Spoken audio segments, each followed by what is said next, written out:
Assalamu alaikum. Ni ne Fatima mai zogale, yarinyar Aisha a Yahuza Suya. Wannan shine dalilin da yasa na fito nayi magana. Naji uwar gidana Aisha ta fito tana magana, na mata sharri bata kore ni ba. Wannan shine karo na biyu da muka samu matsala da Aisha. A cikin azumi mun samu matsala da Aisha, wani ya bani zannuwa guda biyu. Ta ce in bata guda ɗaya ban bata ba, ya ce in ɗinka ɗaya in ba mahaifiyana ɗaya, to ban bata zani ba. Shi ne da yasa dalilin da muka ƙara samun matsala da ita ta sallame ni a cikin azumi.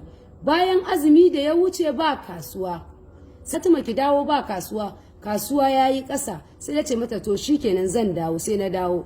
Bayan na dawo da sati biyu ne Allah ya haɗa ni da mawaƙin nan RARARA mai waƙa. Dama na daɗe ina neman inda zan ga RARARA mai waƙa ban gansa ba. Sai ranar Allah ya haɗa ni da shi, ya sai zogale na bashi cewa ni ne Fatima, in na daɗe ina neman ka, ina so inda zan Allah zai sada ni da fuskar ka in ganka, dan ina bibiyan waƙoƙin RARARA mai waƙa. Ya ce shi ne RARARA mai waƙa. A haka sakamakon haka ne na fito da zogale, zuwa kwana biyu sai na ji waka Fatima mai zogale, Fatima mai zogale. Ne godiya, ina murna dan ba da waya ma a lokacin, karamin waya ne ke hannuna, wani ya kunna min na ji ina godiya. Sai gashi a bayan an jima an zo za a yi foto na a wurin zogale, za a je a dora Fatima mai zogale. To shine sakamakon da bayan na tashi a kasuwa Aisha ta tambaye ni, Fatima mun ga waƙoƙi na yawo, Fatima mai zogale, Fatima mai zogale, ke ne da wurin zogale ko ni? Nace anti na ki yi haƙuri, da ni da ke wannan abu ya zama ci gaban mu, saboda an ɗaga darajar zogale yau. A yau ma alhamdulillah mun gode mun samu kasuwan zogale. Waye umarce ni da nayi haka? Nace wallahi ban san za a yi haka ba a wurin zogale, amma mun gode saboda wannan ci gaban mu ne da ni da ke, dan darajar zogale ya tashi wallahi. Sai ta ce mun to ni yanzu kin yi saba, da ki da kira ni a waya mana. Nace na yi kuskure, ki yi hakuri tun da ban kira ki a waya ba na sami miki da haka. Sai ta yi fushi ba ta yi mun magana ba, ta wuce gida ta ban mu a shago.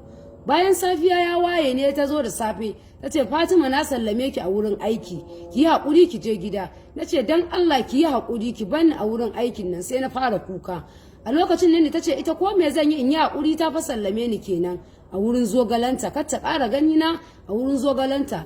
Tunda mai an mun waka ba a sa sunanta ba, ita ne mai zogale, ni yarinyan aiki ne. Dalilin da na fito yanzu ni ma ina wannan zance, naji tana fitowa ta ce wai ƙarya nike mata, bata kore ni ba. To ita ta kore ni, wannan ba gaskiya bane. Ita ta kore ni a wurin zogalanta. To yanzu don haka maganan aure kuma zan yi in lokaci yayi an daga. Na bayyana sanar da ita cewa maganan aure an daga.